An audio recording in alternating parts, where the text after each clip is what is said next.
बाजार आज और कल में आप सभी का स्वागत है। शो में हम आपको बताते हैं बाजार में आज का पूरा एक्शन, साथ ही कल के लिए क्या हो आपकी स्ट्रैटेजी। नमस्कार, मैं हूं स्वाति रायना। मेरे साथ आपकी कल की तैयारी कराने के लिए जुड़ रहे हैं जी बिजनेस के मैनेजिंग एडिटर अनिल सिंह भी। अनिल जी, आपका बहुत स्वागत है शो में। साथ ही आज हमारे जो खास मेहमान साथ हैं वो हैं ब्लू ओशन स्ट्रेटेजिक एडवाइजर्स के आशीष माहेश्वरी। आशीष जी, आपका बहुत स्वागत है। पूरी रिसर्च टीम भी तैयार है अपनी दमदार रिसर्च के साथ। आशीष चतुर्वेदी से जानेंगे आज के बाजार का हाल।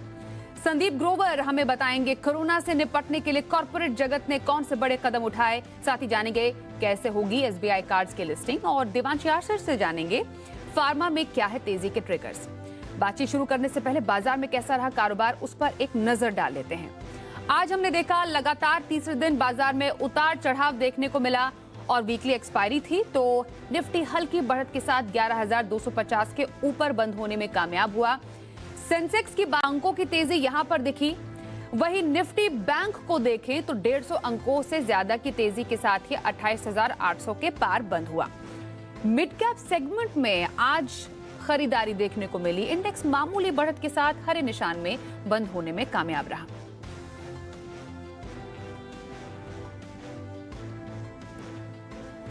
और आगे बढ़ने से पहले देख लेते हैं आज संस्थागत निवेशकों ने कितनी खरीदारी या फिर बिकवाली की है। सबसे पहले बात करते हैं एफआईआईज यानी विदेशी संस्थागत निवेशकों की, जिन्होंने आज कैश मार्केट में 2,477 करोड़ रुपए की बिकवाली की है। वहीं डीआईआईज यानी घरेलू संस्थागत निवेशकों ने आज 2,511 करोड़ रुपए की खरीदारी की है।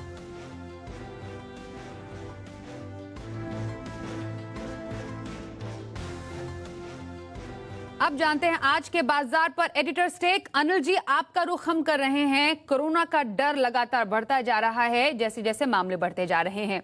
बाजार में भी हमने देखा उतार चढ़ाव देखने को मिल रहा है। इस पूरे माहौल को कैसे समझा जाए? देखिए, हर एक चीज जो है ना नई नई होती तब तक उसका असर ज्यादा पड़ता है, चाहे वो अच्छी हो या बुरी खबर। कोरोना में भी जैसे चीन में आया तो एकदम से बाजारों पर असर पड़ा, फिर चीन में पुराना हो गया तो लोगों ने ना ध्यान देना बंद कर दिया। फिर जब यूरोप अमेरिका में आया तो एकदम से असर पड़ा। फिर अब जब हिंदुस्तान में आया तो और ज़्यादा असर दिखा। अब सब जगह हो गया, लगभग 84-85 देश इससे प्रभावित हो गए। तो अब कोरोना को लेकर खबरें आ भी रही है तो भी बाजार को उतना डर या उतना रिएक्शन नहीं आता दिख रहा है, क्योंकि लोगों को लग रहा है कि अरे यार ये तो पता है ये होना ही है, तो उस हिसाब से रिएक्शन हो रहा है कम। लेकिन इसका मतलब ये नहीं कि समस्याएं कम हो रही। देखिए, दोनों में फ़र्क है। प्रॉब्लम्स हैं, कोरोना फैल रहा है, ये बात सही है। तो ऐसे में डर बना हुआ है और यही वजह कि आज लगातार तीसरा ट्रेडिंग सेशन ऐसा था जो बाजार वोलेटाइल होते दिखे, कभी ऊपर कभी नीचे, दोनों तरफ। मतलब आपको लगेगा, कभी लगेगा अरे रे वाह क्या बाजार है, ऊपर ही ऊपर जा रहा है, और कभी लगेगा बस सब कुछ खत्म हो गया वापस नीचे। लेकिन अचानक बाजार ऐसे घूम घूम कर वोलेटाइल हो रहे हैं। उसकी एक वजह आप ये भी मान सकते हैं कि आज एक्सपायरी का दिन भी था, लेकिन ओवरऑल ठीक है। निफ्टी इनके लोएस्ट पॉइंट के आसपास बंद हुआ है, थोड़ा सा हल्की मुनाफे के साथ। बैंक निफ्टी में भी थोड़ी सी तेजी रही। लेकिन ये बात सही है कि दोनों ही तरह के ट्रेडर्स में कॉन्फिडेंस कम है, जो तेजी करना चाहते हैं वो, और जो मंदी करना चाहते हैं। अच्छा, ये वॉलेटिलिटी सिर्फ हमारे यहाँ नहीं है, गोल्ड बहुत ऊपर नीचे हो रहा है, करेंसी देखिए बहुत ऊपर नीचे हो रही है। तो और दुनिया भर के बाजार देखिए, कल इतना भाग गया अमेरिका का बाजार डाउ, और डाउ फ्यूचर्स 400 पॉइंट नीचे ट्रेड कर रहे हैं। तो हर एक जगह भारी उतार चढ़ाव है। तो ये सावधानी आपको रखनी पड़ेगी, खबरों के लिहाज से भी और मार्केट के एक्शन के लिहाज से भी। अच्छी बुरी खबरें, ऊपर या नीचे का मूवमेंट सब होता दिखेगा आपको। तो खबरों के लिहाज से सावधानी बरतना बेहद जरूरी। अनिल जी ये सलाह दे रहे हैं। अनिल जी, आपके पास फिर से लौटेंगे और कल के लिए स्पेसिफिकली क्या स्ट्रैटेजी होनी चाहिए ये भी जानेंगे। हमारे खास मेहमान आशीष माहेश्वरी जी, आपका भी रुख करेंगे, लेकिन उससे पहले जानना बेहद जरूरी है कि आज खबरों के दम पर किन सेक्टर्स में सबसे ज्यादा एक्शन देखने को मिला है। आशीष चतुर्वेदी हमारे रिसर्च एनालिस्ट, उनका रुख करते हैं। आशीष सर, ये बताएं आज बाजार में कैसी खबरों के चलते सेक्टर्स में एक्शन दिखा? क्या आज भी कोरोना हावी रहा? देखिए, अमेरिकन मार्केट से अच्छे संकेतों के कारण भारतीय बाजार में शुरुआत तो काफ़ी बढ़िया देखने को मिली थी, लेकिन ऊपरी स्तरों से अगर आप देखें तो भारतीय बाजार काफ़ी नीचे आए और बाकायदा निफ्टी ने 11,300 के अहम स्तर के नीचे क्लोजिंग दी। लेकिन stock specific, sector specific action आज बाजार में भरपूर था और निफ्टी में बढ़ने वालों स्टॉक्स की सूची में अगर आप गौर करें तो yes bank, Eicher Motors, Kotak Mahindra bank और HCL टेक शामिल है। गिरने वाले स्टॉक्स की सूची में है हिंडाल्को, भारतीय इन्फ्राटेल, रिलायंस इंडस्ट्रीज और वेदांता। लेकिन आज सबसे ज़्यादा एक्शन PSU बैंकिंग सेक्टर में देखने को मिला। सबसे ज़्यादा बढ़त यहीं पर देखने को मिली और union bank, IOB, central bank, J&K bank बढ़त के साथ बंद हुए। निजी स्पेस से भी अगर आप देखें तो निजी बैंक जैसे येस बैंक है, Kotak Mahindra bank, RBL, IDFC first bank में भी बढ़िया खरीदारी देखने को मिली। FMCG स्टॉक्स भी आज पूरे दिन फोकस में रहे क्योंकि Jyoti lab, GCPL, HUL, GSK consumers में बढ़िया तेजी देखने को मिली। गोदरेज कंज्यूमर्स पर सिटी का अपग्रेड भी था, इसका भी असर देखने को मिला। फार्मा स्टॉक्स आज फिर से दोबारा एक्शन में आते हुए नजर आए और IOL केमिकल्स काफी दिनों की गिरावट के बाद यहां पर खरीदारी देखने को मिली। Cadila health care, Alkem labs जैसे स्टॉक्स में भी आज बढ़त के साथ क्लोजिंग देखने को मिली। साथ ही मेटल स्टॉक्स पर अगर आप देखें तो ऊपरी स्तर से काफी गिरावट देखने को मिली। जो लगातार कोरोना वायरस की चिंता बढ़ती जा रही है, इसका ज्यादा इंपैक्ट आपको मेटल सेक्टर पे ही देखने को मिल रहा है। हिंडाल्को, नाल्को, वेदांता, टाटा स्टील गिरावट के साथ बंद हुए और रियल एस्टेट सेक्टर्स में भी आज तेजी कहीं ना कहीं थमती हुई नजर आई। Indiabulls real estate, Godrej properties, Oberoi realty और सनटेक रियलिटी जैसे जो स्टॉक्स हैं यहाँ पर बिकवाली देखने को मिली। ऑयल एंड गैस सेक्टर में भी oil India, Reliance industries, Petronet, LNG और ONGC स्टॉक्स में बिकवाली देखी गई। जी, तो कई ऐसे खबरें थी जिनके दम पर आज हमने देखा मार्केट में एक्शन भरपूर देखने को मिला, क्योंकि आज वायदा बाजार की वीकली एक्सपायरी भी थी। अब कल की अगर बात की जाए, आशीष जी आपके पास हम आ रहे हैं, हमारे जो आज के खास मेहमान हैं। कल अगर किसी को, अब क्योंकि अभी स्केयर तो बना हुआ है, उतार चढ़ाव, जैसे अनिल जी भी कह रहे थे, अनिश्चितता का माहौल तो है ही, कल स्पेसिफिकली किसी को ट्रेड लेना हो इंट्राडे के तौर पर, आपकी पिक कौन सी है जो आप सजेस्ट करेंगे? जी, फंडामेंटली देखा जाए तो एक स्टॉक में जो रिकमेंड करना चाहूँगा इस लेवल पे वो रहेगा बाटा। मेरा मानना है कि अपने हाई से एक बहुत बड़ा करेक्शन इस स्टॉक में ऑलरेडी हो चुका है और एक बड़ा रीज़न ये है कि जो विदेशी संस्थागत निवेशक हैं उन की तरफ से काफ़ी बिकवाली देखने को मिली है, क्योंकि उनको चूँकि उनके कंट्रीज़ में पोर्टफोलियो में रिडम्पशन है तो उनको यहाँ से भी अपने भले कैसे भी क्वालिटी स्टॉक हो उनको बेचना पड़ेगा। तो इसलिए हमने बाटा में काफ़ी एक सेलिंग देखा, बट मेरा मानना है कि वो सेलिंग ऑलमोस्ट अब एब्जॉर्ब हो गई है और आज हमने जो रिबाउंड देखा वो कल भी जारी रह सकता है। तो कल 25 से 30 रुपए का मिनिमम अपसाइड बाटा में आपको बिल्कुल देखने को मिल सकता है। तो इंट्राडे तौर पर खरीदारी करनी है तो बाटा में खरीदारी की सलाह दे रहे हैं हमारे आज के खास मेहमान आशीष माहेश्वरी। आशीष जी आपके पास फिर से आएंगे, लेकिन आज एक बड़ी खबर आई है जिसका हम रुख करने जा रहे हैं और यह है येस बैंक और SBI डील से जुड़ी हुई। पिछले करीब 1 साल से संकट से जूझ रहे येस बैंक के लिए राहत की खबर आई, लेकिन निवेशकों के लिए बुरी खबर भी है। क्यों? सूत्रों के मुताबिक SBI और LIC मिलकर येस बैंक में 49% हिस्सेदारी खरीदने जा रहे हैं। सूत्रों का यह भी कहना है कि SBI और LIC सिर्फ 2 रुपए प्रति शेयर के हिसाब से बोली लगाने वाले हैं। क्या मायने हैं इस खबर के? हमारे साथ जानकारी के लिए हमारे सहयोगी ब्रजेश कुमार जुड़ गए हैं। ब्रजेश, जरा पूरी खबर समझाएं और क्या इसे बेल आउट माना जाए?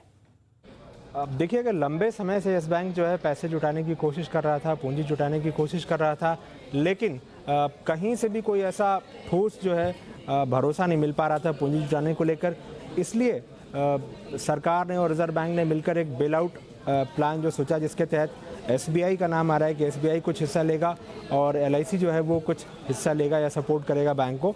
तो इस तरह का प्लान बनाया जा रहा है कि जो है 2 बड़े जो संस्थान हैं, वित्तीय संस्थान, वो येस बैंक में भागीदार बने और उसके बाद येस बैंक का जो करंट मैनेजमेंट है उसमें बदलाव करें और उसके बाद जो है देखें कि क्या स्थिति बनती है, बैंक को कैसे पटरी पर लाया जा सकता है।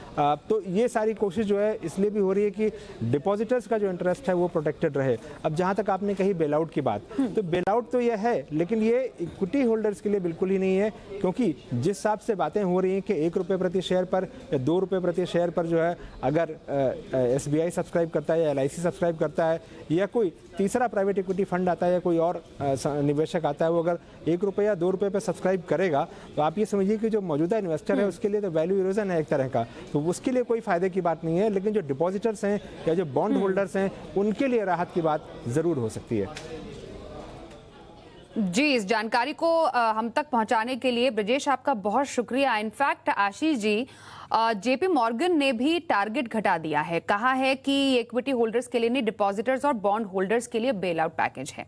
तो ऐसे में आशीष जी, हमने देखा 26% की शानदार तेजी देखने को मिली थी। अब निवेशकों के लिए आपकी सलाह क्या रहेगी इसमें? देखिए, आज बिल्कुल 26% की तेजी देखने को मिली थी और इनफैक्ट मैंने आपके चैनल पे या दिन के प्रोग्राम में भी कहा था कि येस बैंक का स्टॉक अभी भी नहीं खरीदना चाहिए क्योंकि डील में क्लैरिटी नहीं है। और वही हुआ कि आज उम्मीद कर रहे थे कि एसबीआई बेल आउट करेगा तो कुछ प्रीमियम पे शेयर सब्सक्राइब करेगा या हायर प्राइस मिलेगा, बट अब जो 2 रुपए की बात आ रही है तो टिपिकली वो बेल आउट ही कर रहे हैं क्योंकि बैंक को इमीडिएट बेसिस पे $2 बिलियन की मिनिमम ज़रूरत है और यदि वो नहीं पैसा आया तो उसके कारण से वो बस्ट हो जाएगा। तो अभी जो भी इस बैंक में जो भी निवेशक आएगा वो अपनी टर्म्स पे काम करना चाहेगा क्योंकि उसको काफ़ी पूंजी इस बैंक में डालनी पड़ेगी इसको सरवाइव कराने के लिए। तो बिल्कुल लॉजिकल स्टेप है कि वो ये 2 रुपए में ले रहे हैं और इसमें भी 400-500 करोड़ रुपए देके इतनी सारी लाइबिलिटी को अपने ऊपर ले रहे हैं, तो बिल्कुल इससे ज़्यादा प्राइस एक्सपेक्ट करना बेकार है। ओके, तो येस बैंक पे अपना व्यू देते हुए आशीष महेश्वरी जी।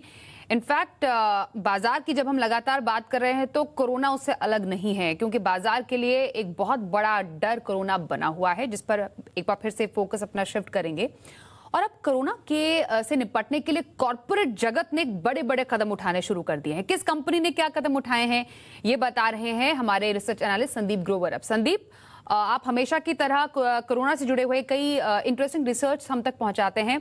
आज ये बताइए, कॉर्पोरेट जगत ने कोरोना के बढ़ते खतरे को देखते हुए क्या कदम उठाने की तैयारी कर ली है?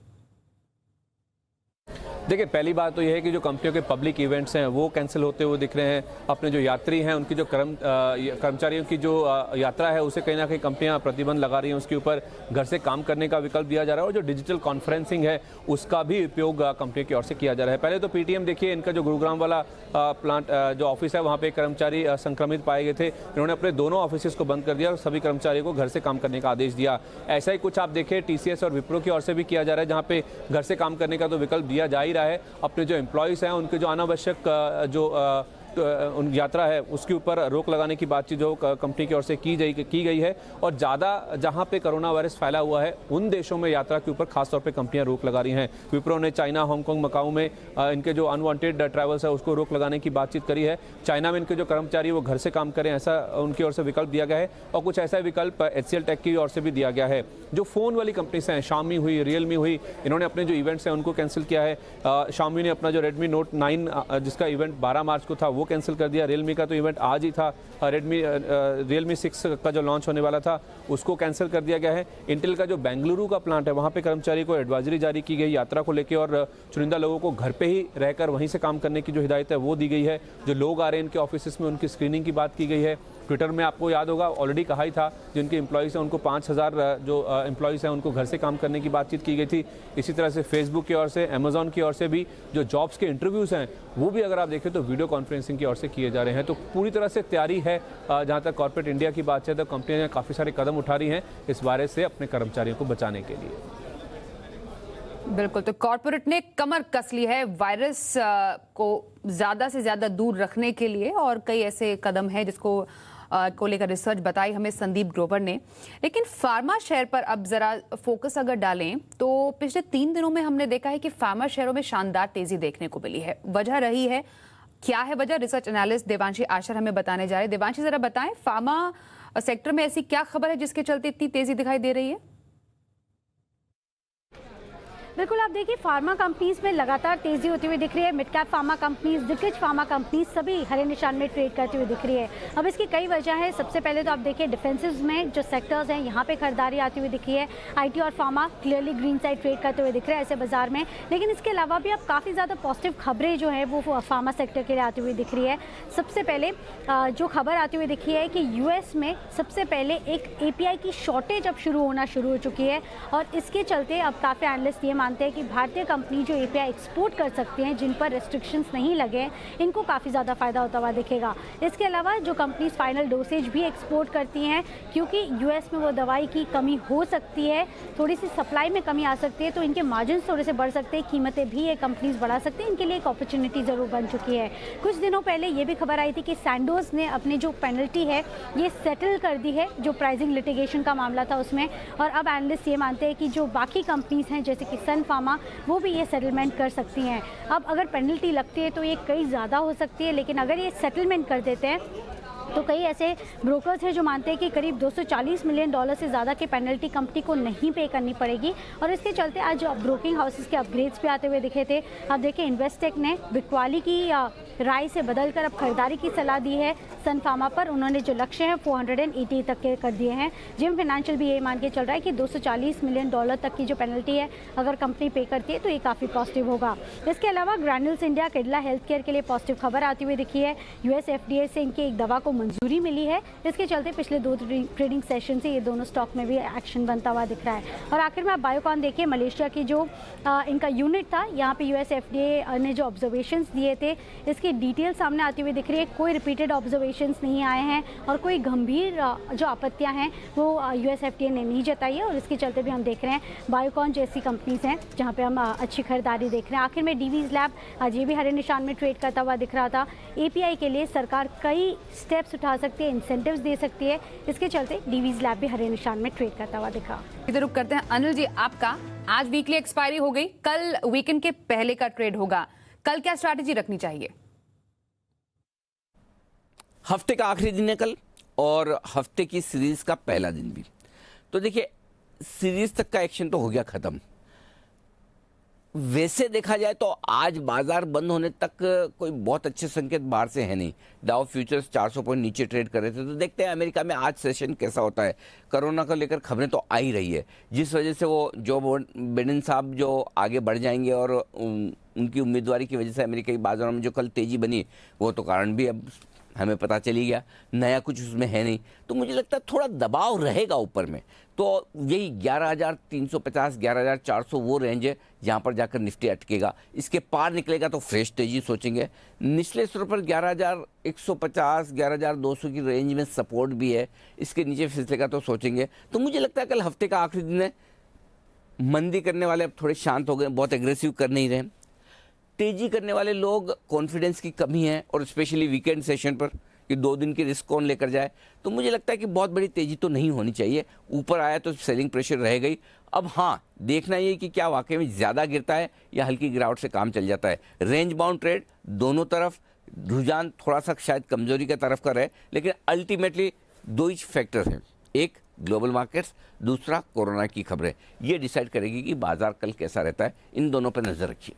जी, बहुत शुक्रिया अनिल जी हमारे साथ जुड़ने के लिए और कल की स्ट्रैटेजी बताने के लिए। आइए अब आपको बताते हैं कल के लिए क्या है शानदार ऑप्शन ट्रेड।